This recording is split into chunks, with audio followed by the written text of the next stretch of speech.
Hi, and welcome to Digital Tech Reviews and Tips. Today in this video, I'm going to be unboxing and taking a look at the long-awaited Sony a7s III camera. And since this is such a momentous occasion, this unboxing here, I decided to go big and actually film the unboxing on another a7s III camera, so that while you're watching this video and seeing what's included in the box, you can also look at that footage and go, wow, that looks pretty good. Yeah, because that was also filmed on a Sony a7s III in 422 10-bit and not even the highest quality recording. I'll put the exact settings in the description below, but because Sony has yet to ship me my CFast Express Type A cards, I had to opt for slightly less than the 600 megabit per second recording settings. But you know, if you compare it to the a7s II and the a7 III right here, you can still see that even at the slightly lower recording settings, this camera still blows those previous cameras out of the water. So yeah, you might not always have to record at that higher bit recording rate and, you know, kill your computer completely to get the benefits of this new camera. So anyways, getting into the unboxing here. As you can see in front of me, I have the Sony a7s III camera in the standard Sony design box here with the little orange accent there, and then name of the camera on the front and the camera itself. On the box, there's not too much. You got some little warnings and stuff here on the side.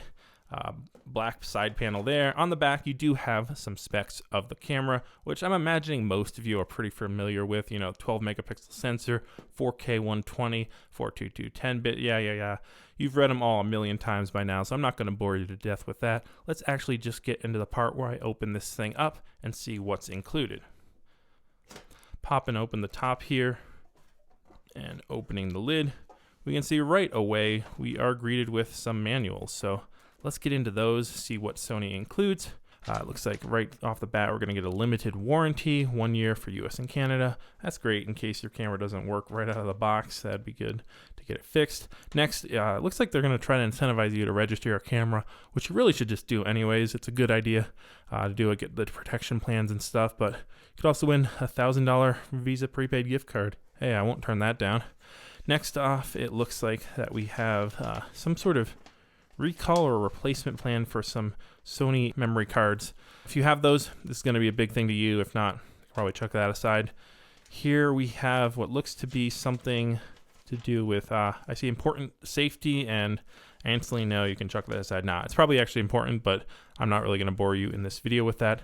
Finally here we get, looks like to be a little advertisement with the Sony lenses, which is pretty much where all your money is going to go for the next couple of years, so it's good they give you a picture of that at least. And then the final thing actually for these pieces of paper is two manuals that are basically identical, I think, except for one appears to be in Spanish or French, I think Spanish, and the other one here is in English. So chuck whichever one you prefer into your camera bag to bring with you, and either use it to help you when you get stuck in a situation of what do I do, or just for some light reading while your camera is time-lapsing or something like that. Open up this little side compartment here. We're going to get two things. First off, it looks to be a USB-C cable. Yep, USB Type A to USB Type C. Going to be helpful for charging your camera, as well as all the other USB-C things you have around the house that you keep forgetting where the charging cables are for. And then the other thing here is something that is very, very helpful. And even with the new full-sized HDMI port, I definitely would recommend. This basically attaches to the side of your new camera, and then when you plug in any HDMI port, audio in, or USB in, that this is going to protect your camera and the ports from breaking or snapping or getting damaged in some way if they get bumped or you drop the camera. So yeah, definitely always use this when you're using an HDMI or something like that. You can get away with putting a mic in from time to time, but really anything where it's not a round coaxial port type thing, definitely chuck this on. You won't regret it. So now that we have the top and side compartment unboxed, let's go a little deeper here, see what's in store. And first off, we have the new a7s III camera strap, which great, looks nice, you know, lets everyone know that you paid $3,500 for your new camera, and it does feel pretty good, I must admit. I will also be honest that I will probably never use this. I will chuck it on a closet shelf somewhere or in a drawer and forget about it until I sell the camera, because I have the Peak design camera strap and the little red tabs that I can connect it to easily. But if you don't have that and you need a camera strap for this camera, Sony includes one right out of the box, so you're ready to go. Next up, let's open this little side thing here and see what it is. And Oh, that is very exciting, I must say. As someone who's bought a couple of Sony cameras over the past few years and has not seen one of these battery chargers included in them, this is nice that Sony has finally ponied up and actually included a battery charger, because yeah, you can charge the camera battery in the camera with the USB cable, either USB Type-C or micro USB for the previous Sony cameras, but they really should be including a battery charger, because once a battery's dead, you want to pop a new one in the camera instantly and get to using that. You don't want to have to charge the battery in the camera. So thank you, Sony, for including this. I will also point out it does have a percentages kind of gauge here, so you can see, all right, 1%, 2%, 3 things. So you know kind of how full your battery is, which is also really helpful for charging to gauge how long it's going to take to fill up. Next, here in the box, we'll put that aside. We have what looks to be actually a cable for that battery charger. So it's not actually USB Type-C powered, which would have been the ultimate thing, Sony. So maybe for the future you can do that, but this is you just plug in right here like this, and then plug that into any wall outlet, and you're good to go. That apparently doesn't want to be together right now. Over here, though, we're going to get, I think, the battery most likely. Yep, that is what it is. And this is the same battery as most of the previous Sony cameras. I know at least the A7 III used this battery. I'm pretty sure the FZ100.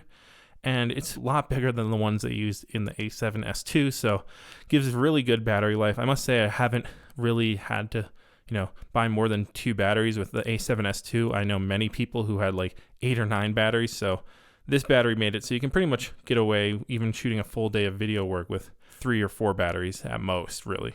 And that's probably, you'll be perfectly fine with those. So anyways, that is pretty much it for accessories. So we know what's in here.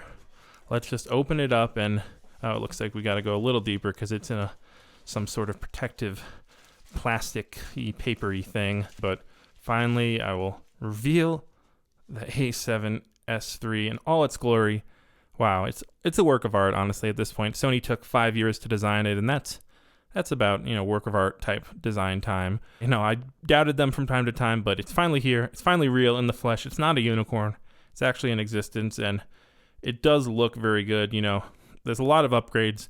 Obviously, most of them are internal stuff with specs and menu systems and stuff like that, but there are some key design changes they made to this camera. Biggest thing, of course, is the screen, this flip-out screen. Of course, people know that you can vlog with it. Yeah, that's cool, and film yourself, but really, I think the big important thing about this screen is the fact that it folds in like that, so your screen isn't out here getting abused when you put your camera into the bag to carry it away, or chuck it in a purse or whatever. As you can see from my Sony A7S II screen, it's pretty much ruined from just the general day-to-day use, and yeah, there's not much you can do about it. I did put a screen protector on my A7 III, so that's faring a little better, but with the A7S III here, you won't really have to worry about that as much. You do have the now risk of it getting snapped off potentially if someone hits it like this, but overall, well done, Sony, on this. It is also a touchscreen, so if I pop the battery in quickly, we can see that new menu system, of course, which everyone is super hyped about.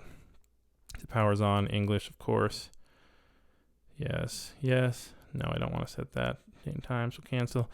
And it's so much easier. I used to be jealous of Canon users and Nikon users, but no more, at least for this, because I now have a touchscreen on my camera. The other thing, of course, is you got some redesigned dials up here on the top. You got the record button put up here instead of being on the side here with the 7 III or here with the S2. And you also got these new click kind of wheels that click in and lock. I'm not the biggest fan of that because I honestly didn't hit this one that much. This is the one that's definitely a big deal because you can often bump it a little bit on the side there. And so having the ability to lock it is nice. With any of these changes, though, it does take some getting used to. So if you just got the A7S III and you're like, oh, I hate it, and it's not what I expected. Of course, it's not what you expected. It's definitely a new design. It'll take some getting used to learning, all right, this is where I push to start recording and not right here or not right here. Or, this is how I get to this menu, or this is where I can customize this. But after a month of use, or maybe even 3 weeks or so, you should feel natural and be getting the best use out of your camera and not spending a ton of time looking through manuals trying to figure out how to use it. So yeah, that's pretty much it for this video, guys. I hope you found it somewhat helpful, not only to see what's included with this new camera, but also to see how it fares when filming an unboxing. And I must say, there are people who are doing far better things with this camera, but there are a lot of people out there potentially who are looking to use this camera for something like this. So if that's you, give this video a thumbs up if you found it helpful. You know how to do that, just click that button. If you're new to the channel here, potentially consider subscribing. I think that button still works. I don't know, go click it just to find out. And if you aren't following me on any of my social media, well, what are you doing? Yeah, you probably have a lot better stuff to do. That's probably what you're doing, but consider following me on Instagram especially, because I like to post beautiful stuff on there and entertaining things as well. So that is pretty much it though for this video. Thank you guys for watching. Thank you for making it all the way through if you're still here. And as always, peace out. Have a nice day.